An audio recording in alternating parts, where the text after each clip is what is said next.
Վերջապես մեզ պետք է լույս։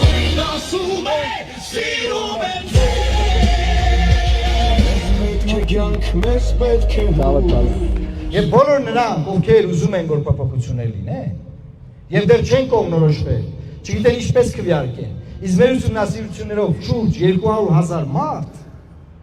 չի ուզում իր ձայնը տա իշխանությանը եւ չի ուզում իր ձայնը տա իմ նշած ընդդիմադիր ուժերին, այլ մարդկանց համար մենք ունենք պրոդուկտ քաղաքական։ Այդ պրոդուկտը հետեւյալն է. դուք մեր միջոցով լինելու եք խորհրդանի այդ մասի բաժնետերը եւ այդ բաժնետերը նշանակում է լինել ժողովրդի ներկայացուցիչ, հետեւաբար թույլ չտալ, որ երկիրը ետ գնա նախկին բարքերին, որտեղ մենք դա բացառում ենք եւ մենք դրա երաշխավորում ենք։ Երկրորդը միանշանակ երաշխավորել, որ փոփոխություն է լինում եւ իշխանությունը փոխվում է։ Երրորդը բազմաուժ պարլամենտ է ձևավորվում եւ բազմաուժ պարլամենտի գործադիր իշխանություն կոմպրոմիսային վարչապետով։